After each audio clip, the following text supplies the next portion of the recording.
All right, folks, back on the Bossman show. Stanford Cardinal head coach David Shaw. You see him on the NFL Network as well. First round of the draft, coach. How things with you and your family out there in Stanford, man? Everything's going really well. We're opening back up a little bit. Got still practicing the spring practice, and things are getting better, and kids are getting older, but we're having a great time. Now, Coach, I'm asking this, Coach, how was it for you guys last year, man? All this COVID, you couldn't practice. California was pretty much shut down, playing six games late in the season there. Just how was that for you and your staff and your young men as well, Coach? It was very difficult, but obviously we've got a great staff and some great young men on our team. And I say that obviously because what we had to go through, a lot of teams might not have made it. A lot of teams might not have been able to finish like we did with a 4-game win streak through all the difficult things. I mean, we brought them out over the summer, then we sent them back home, then we pushed the season back, then we brought them out and we're testing for COVID 9 times a week with all these restrictions. And then we couldn't even practice in our own practice field for training camp. We had to practice at high school. Then we were brought back and we started the season. Then we got kicked out of our county, had to play the last 3 road games truly on the road and without coming back home at all. So all that stuff was difficult, but when you have good people around you, we find a way to find the positives and work together. And like I said, we finished on a 4-game win streak and feeling good about what we accomplished last year. No doubt, Coach. And speaking of that, Coach, how are you using this spring here, Coach, to get guys, kind of evaluate guys some more and see what you have going to the fall here real soon? Yeah, especially for those guys that are sophomores now, they didn't get a spring football last year. They didn't get summer training, a real summer training session last year, and an abbreviated season. So now to have a true winter conditioning, to have a true spring football, some of these guys, not just the freshmen, but these sophomores, they've missed so much football in the last year. This has been great to see them start to really, really pick up and truly compete. So we got another week left, and I'm excited about where our guys are right now. And Coach, speaking of that camaraderie, when you're not around each other, you kind of quarantine in a bubble. You can't have that same one, that sync, that one is that you want to have as a team. So talk about that this spring, having guys around each other, be able to get out on the field and practice and see these guys compete as one Stanford brand, the Cardinal man together. Because when you separated like you were this past season, it's hard to have that the camaraderie that you want to fight those adversity together. Absolutely. I mean, football is so many things, right? It's a revealer when things get hard. It's all these things. But to me, the biggest thing it's the best team sport, and you have to be together. And it's not just about practice. It's about being around each other. Like you said, it's about that camaraderie. It's about building trust. Yes, I can be great and I can do my job, but if I don't trust you to do your job, now I become hesitant. So that whole thing of practicing together, being around each other, trusting each other, leaning on each other, is a big part of team sports in general, but especially football. Most definitely, Coach. And Coach, your quarterback, Davis Mills, got drafted by the Houston Texans. Tell us about Davis and going to Houston for me, Coach. For me, for Davis is a good spot because it's kind of a wild card. You know, he may play, he may not play, but still, you know, that situation in Houston is kind of like, wait, if I'm going to be somewhere, I have a chance here to play, probably because the main guy wants to leave. Absolutely. I mean, you're talking about being in the eye of the storm, right? There's all kinds of things going on, and the Deshaun Watson situation, and new coaching staff, and all kinds of things going on. But Davis Mills is one of those guys. He's pretty steady. He's very serious. He's not going to be swayed by all the things going around. So I believe he's going to have a chance to go in there if Deshaun Watson isn't there. And have a chance to compete for that job. And I know he's going to be ready for it. And I think last year, Coach prepared him for it because he's all their hard work. He missed that first game of the year. So Davis can deal with some adversity now, and coming back and playing shortened season again and competing and, putting out good film still, doing what he had to do. And Coach, I'm like, Davis is in a great spot. Last year, for me, showed him a lot about what he's going into in Houston right now. There's no question. And you can go back to playing in the state championship game in Georgia and getting hurt in that state championship game and rehabbing and coming back and having a couple of bumps and bruises and injuries at Stanford too, and coming back from those. And even through all those difficult times, he was never down. He never doubted himself. He never had any of those woe is me moments. He just looked at it as the next challenge. And for him right now, this is the next challenge. Going into Houston, learning the offense, getting a chance to compete. and show what he has the God-given ability to do. And coach, Falcons drafted one of the players, Drew Dahlman, here in Atlanta. So tell us about this lineman here. He's going to help protect Matty Ice and give Julio and Kyle Pitts some time to get out down the field, hopefully there. Absolutely, absolutely. I think Drew's going to be great. Excuse me.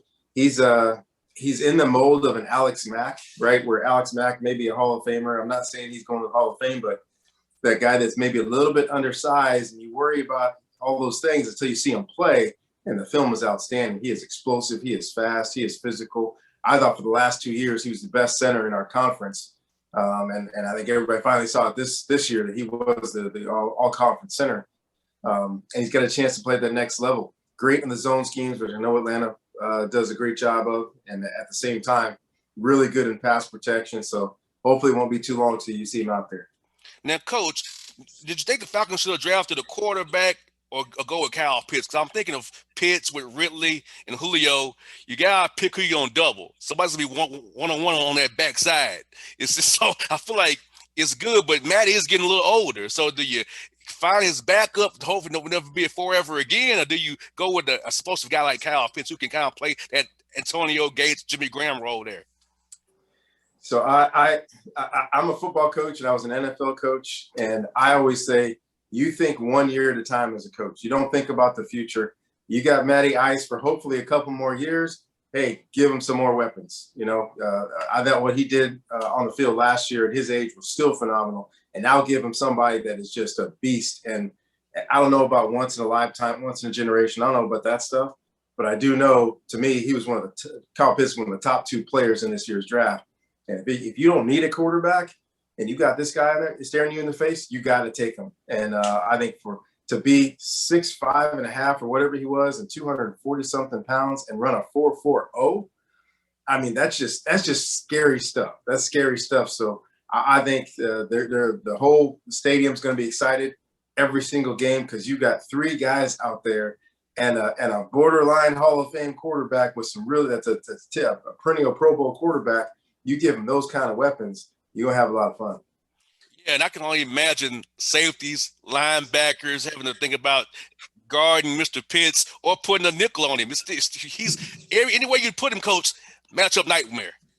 Matchup nightmares, and I'm not calling plays there, but if I was, man, those 4 verticals going to look good every single week.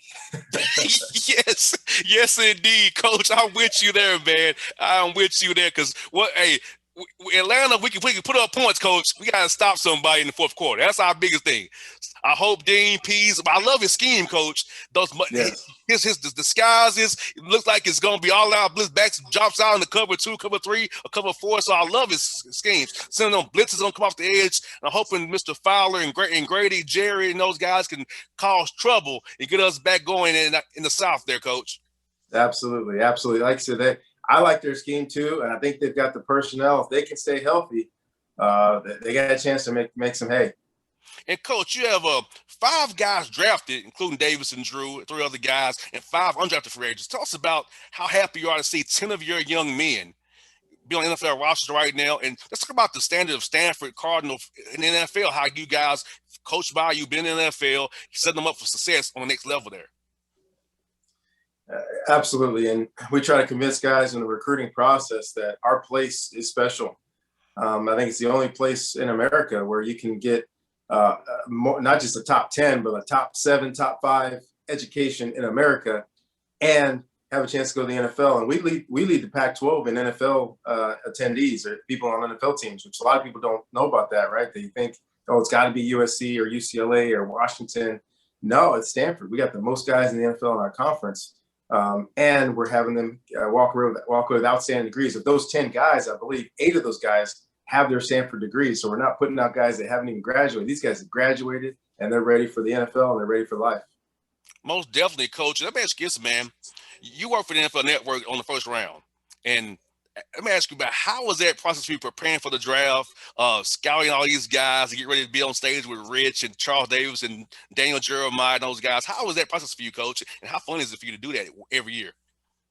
It's a lot of fun. Thankfully, they take care of me, right? I don't have everything on my plate like those guys do. Those guys are professionals. I study a couple of guys a day, for the month leading up to it, 2 or 3 a day.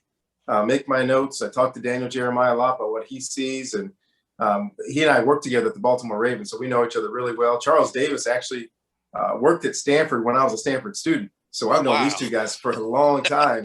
And Rich is the best in the business, so it's really easy for me whenever I'm going to talk about a guy. I know I only have 15, maybe 30 seconds tops. So I have a couple of points on each guy that's going in the first round. And it's really just a blast. All these NFL cities have really shown out over the last couple of years. I'm excited about Vegas next year. I know they're going to go crazy at Vegas next year. So hopefully we won't have to wear masks. Hopefully we can be all together. But that should be a lot of fun. Well, I was in Nashville. It was fun for me in Nashville, Coach. I enjoyed Nashville a lot. The barbecue, because Coach, I went to school there at Tennessee State, so I know it very well. So it's like a home game for me. Good driving up to Nashville. It was really fun. How's that barbecue smell, Coach, out on Broadway? How fun was that for you guys, man? Well, there's pretty much a consensus that Nashville kind of set the bar a couple of years ago. Nashville kind of blew the top off. Just the whole street, and I probably had barbecue twice a day for like 3 days, and it was awesome. It was awesome, and even to have that many people and that quarantine kind of an area, not quarantine, but section off area, no problems, no fights. Everybody was in a great mood. I mean, it was just an outstanding weekend there in Tennessee. And Coach, you all had to deal with the Aaron Rodgers story breaking on draft night. And Coach, for me, I felt bad for young men who this is like their biggest moment in their lives, right? And it's overshadowed by Aaron Rodgers news. But Coach, this is how I feel, Coach. When you draft Jordan Love with a 1 and a 4 for Jordan Love, when you give a quarterback like Aaron Rodgers, you should know it's gonna go south eventually, Coach. A-Rod, man.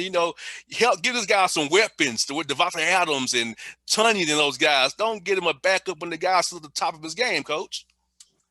Yeah, I think that's kind of the conversation, right? Because we just had it about Atlanta with Matty Ice, and you have to prepare for the future, but kind of like what Atlanta did. Well, let's prepare for the future a little bit later. Let's give this guy some more weapons so we can be great.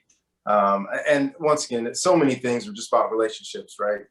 It's not just about what they do and contract status and all those things. It's really about having an open dialogue between a Hall of Fame player and one of the best organizations in sports, just being able to get back on the same page. Hopefully they can rectify everything and go back out, because he was awesome last year. And we know if he stays there and they do have some weapons there, hopefully he'll be awesome again and be that Hall of Fame player that we know that he's capable of being.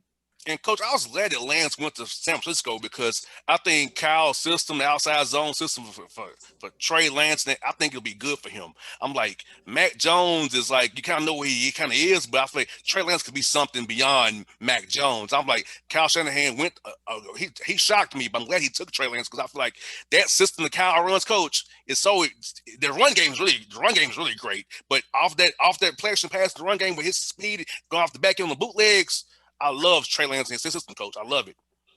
Yeah, I think it's a great fit, and especially since they have Jimmy G. Once again, here's another place that has an entrenched quarterback, and Trey was probably maybe the highest ceiling of the group, but also the most raw of that top group. So he's going to take a little bit of time. So it's just the perfect situation that Jimmy knows he's the guy. He's the starter. He took him to the Super Bowl a couple of years ago. Now Trey's coming in, and I would love to see Trey kind of play some kind of a role in each game plan, much like the New Orleans Saints did with their young athletic / quarterback. That would be great because I do think eventually he's going to be a perfect fit. But the Niners got a lot of weapons, and they just added another one that can come in and really affect the game as a runner and as a passer. And Coach, I was shocked that Justin Fields went to the Bears because the Bears are kind of that year where Matt Nagy and Mr. Pace have to win this year. You go up there, make that bold move for Mr. Fields, the Georgia guy, got a killer saw there. I'm like, okay, hey man, security here. Oh, he's gonna play real soon because QB1, he won't be QB1 very long, Coach. If you ask me. Yeah, that was fun, but I'm excited for those guys. I think they've done a good job in Chicago. I mean, everybody was down on them last year. They had a losing streak in the middle of the year, and they finished really, really strong and made the playoffs. And I give that staff a lot of credit. And they had a chance to get a guy that and maybe a difference maker at quarterback, and they were able to move up and get him. And now, people forget too, Matt Nagy was the offensive coordinator of the Kansas City Chiefs when they took Patrick Mahomes. And I'm sure he's looking at Fields and saying, man, we could have a similar thing here where if we can splice this guy in a little bit and get him ready, now we have a guy that can throw the long ball. He doesn't turn the ball over. He's extremely athletic. He's very accomplished and has a great mentality and great leader. Man, now he might be QB1 sooner than later, but I think it was a great move and good for the franchise. And I'm excited to see that young man play. Two more for you, Coach. The Pac-12 coach is the new commissioner now, Coach. Tell us about George and what's his vision for your conference going forward. That's the question, isn't it? I have no idea. I haven't met him yet. But I'm curious to see what happens on our conference. We got a big TV contract that's about to be up. And, I mean, that's really where it is for our conference to really close the gap between where we are and where the other conferences are as far as their ability to have these TV contracts, not just the monetary value, but the measure of control. Like our last TV contract gave most of the control to the TV, to the TV decision makers. And we're playing a lot of games at 7:30 at night, 8 o'clock at night on the West Coast, and people on the East Coast are falling asleep at halftime. So hopefully we can have some more balance to our schedule, as well as have a better financial intake like the rest of the schools in the Big Five conferences. And, Coach, last one for you. During the quarantine, Coach, what was your favorite hobby with your family, your wife, and your children during the quarantine when you was kind of home to yourself? What was kind of your thing that you kind of picked up on, or you have all that time on your hands out there? Yeah, it was my wife's idea, and it was ended up being the best thing for us, which is we'd go on a sunset walk every evening after dinner. Just us getting out. I mean, you can only watch TV so long. You only be on your devices, your phones, your iPads for so long. And so once a day, without being able to see other people and do things together with other people, we would just go for a walk. We'd go for half hour, 45 minutes, sometimes an hour walk, bring the dog, the kids play games and do stuff. And it was like a good release every day just to be outside and not be locked in that house together. Yeah, because, Coach, you guys were really locked down in California. Here in Georgia, it was like wide open after 3 weeks. So it's like you guys were really shut down out there, Coach. COVID, what? In Georgia? We don't believe in COVID in Georgia, obviously. That's funny. Coach, thank you for your time today, Coach. We'll do this again with you real soon. Be blessed, Coach. I enjoy your work on the Info Network. I enjoy watching your team play. You guys always play well and represent Stanford in the utmost fashion, Coach. Thank you again for coming on the show. I'll do this again with you real soon, Coach. Sounds good. Good talking to you. Coach, be blessed now. All right. Take care. All right. Bye now.